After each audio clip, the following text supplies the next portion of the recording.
Peternakan ayam, baik pedaging ataupun petelur, bagi sebagian orang dianggap sebagai salah satu usaha yang menggiurkan.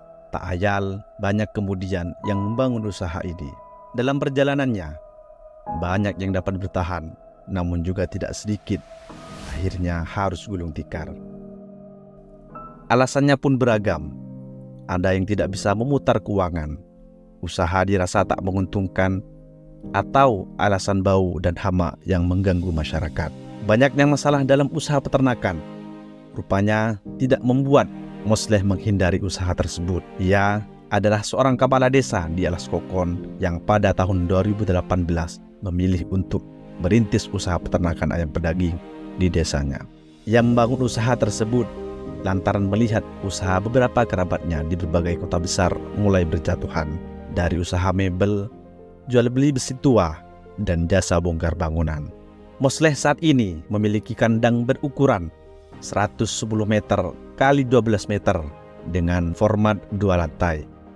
Kandang 2 lantai tersebut memiliki masing-masing lantai berkapasitas 15.000 ekor dengan jumlah keseluruhannya berkapasitas 30.000 ekor. Untuk merintis usaha tersebut, Mosleh harus menguncurkan dana awal sebesar 1.200.000.000 rupiah.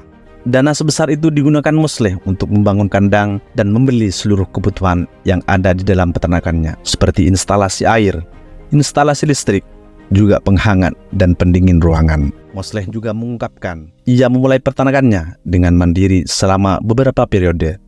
Namun, proses itu hanya berjalan dalam beberapa waktu saja, dengan berbagai kendala yang ia alami, mulai dari sulitnya membeli bibit dan kehabisan stok pakan di distributor. Proses tersebut akhirnya mempengaruhi keteguhan yang dari awal dideklarasikan oleh Mosleh, yang mulai berpikir kembali dan mengevaluasi efektivitas dari usaha yang dijalani.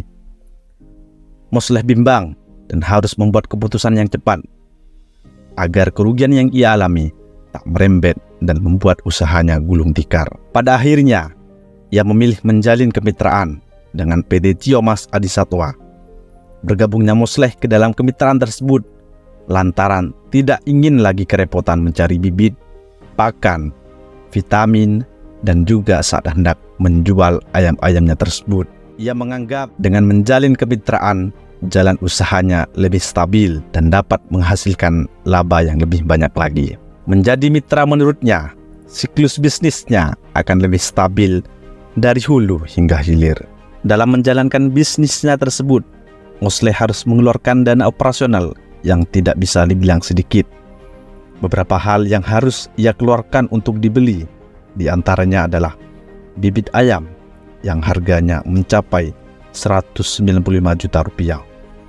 Kemudian ia juga harus membeli pakan ternak yang harganya mencapai 765 juta rupiah. Listrik yang ia harus bayar sekitar 9 juta rupiah dan tenaga kerja sebesar 19 juta rupiah. Di luar hal itu, Mosleh juga harus membeli stok sekam sebagai alas untuk ternaknya sebesar 3 juta rupiah. Total dana yang ia harus keluarkan sebanyak 990 juta rupiah dalam satu periode untuk peternakan. Mosleh menuturkan, setiap kali panen, bobot yang dihasilkan 55.000 kg atau sekitar 55 ton, yang jika dijumlah maka totalnya adalah 1.045 juta rupiah.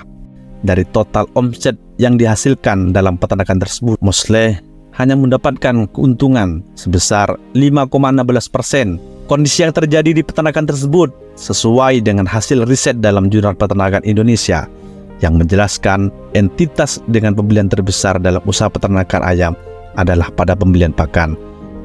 Kondisi yang berbeda terjadi di peternakan yang ada di Desa Karanggan Barat, Kecamatan Tanah Merah. Di peternakan tersebut, pemilik peternakan memiliki kemandirian untuk membuat pakan sendiri. Dari upayanya tersebut, ia bisa menghemat biaya pembelian pakan yang awalnya 9.500 per kilogram menjadi 6.500 per kilogram.